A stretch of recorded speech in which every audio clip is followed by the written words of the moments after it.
Okay, so chapter 9 was called Addressing Learners' Individual Needs. It talked about how do students' needs change as they develop, how do students vary in intelligence, how do students vary in ability and disability, and what are special education and inclusion, and how can you teach all learners in your inclusive classroom. So, development is the predictable changes that occur throughout the human lifespan. Um, they begin with sensory motor intelligence. That's birth to 2 years old. The behavior is primarily sensory and motor. The child does not yet think conceptually. However, cognitive development can be observed. Pre-operational thought is between the ages of 2 and 7. At this age, they develop language, and rapid conceptual development are evident. And fantasy and imaginative play are natural ways of thinking. Concrete operations occurs between 7 and 11 years old. Children develop the ability to use logical thought to solve concrete problems. Basic concepts of objects, numbers, time, space, and causality are explored and mastered. Formal operations is between 11 and 15, and at this age, cognitive abilities reach their highest level of development. They can make predictions, think about hypothetical situations, think about thinking, and appreciate the structure of language as well as use it to communicate. So, the book says effective teachers are aware of the characteristics of school-age children's thinking during 3 of these stages: the pre-operational stage, the concrete operation stage, and the formal operation stage. The book was very helpful in the way that it discussed the way that kids are going to be learning at those ages. So the pre-operational stage involves the use of concrete objects and visual aids, pictures, drawings, photos.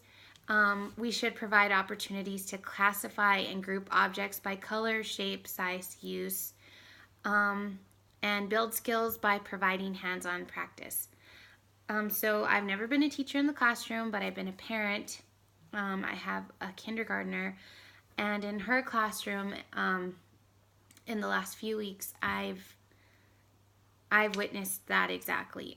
They use manipulatives, they use blocks for counting, they use little bears, they use anything that they can touch because that's just the way that they're going to learn at that age. The concrete operation stage involves the use of concrete objects and visual aids to teach more complex material. Provide explanations and readings that are short, clear, and well organized. Explain more complex ideas and concepts by comparing them to familiar examples. Provide opportunities to classify and group increasingly complex objects and concepts. Present problems that require logical, analytical, scientific, and creative thinking.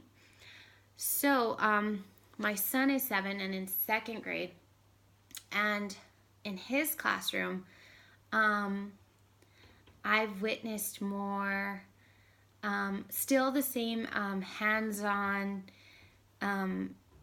visual aids, but again, it's teaching more complex material.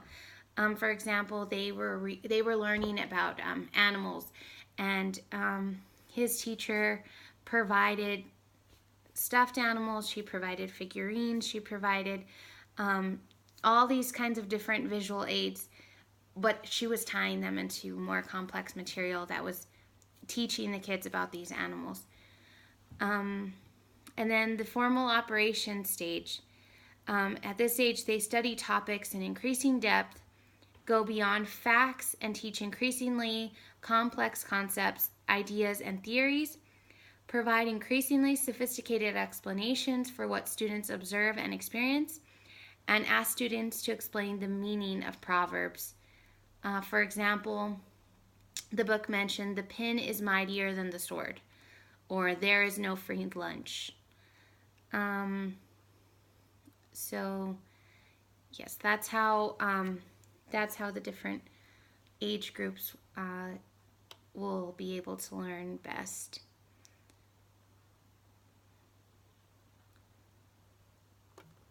And in that portion, Maslow, in his hierarchy, he suggests that human growth and development depend on how well the individual's biological and psychological needs have been met.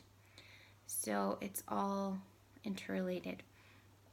Okay, and moving on to how do students vary in intelligence? Conflicting definitions of intelligence range from what IQ tests measure to goal-directed adaptive behavior. Some theorists believe intelligence is simple, basic ability. Through recent research suggests that there are many forms of intelligence, and I agree with this. In the book, it asked if I'd ever taken an IQ test, and I've taken like a free one online, but I'm not sure that. I'm not sure. It didn't carry any weight with me because I think it might measure only one form of intelligence. So how do students vary in ability and disability? Some students are called exceptional because they have abilities or disabilities that distinguish them from other students. Students with physical, cognitive, or emotional disabilities and students who are gifted and talented have unique learning needs. Learning disabilities are the most common disability among students with attention deficit hyperactive disorder, and attention deficit disorder being the most common. So what are special education and inclusion? Special education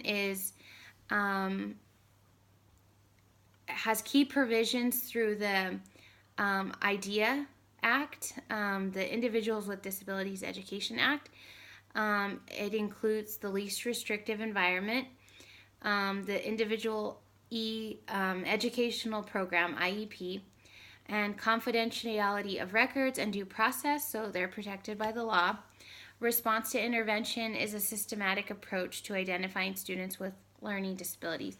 And I just wrote a paper on this for my SPED 508 class. And response to intervention, there's like 3 tiers, and sometimes there's just the way that they distinguish between the level of intervention that's needed for the students. So mainstreaming is the process of integrating students with disabilities into a regular classroom, and inclusion integrates all students with disabilities into regular classrooms with the support of special education as necessary. And when I visited a special ed class, the SPED teacher that I interviewed, of course, she was very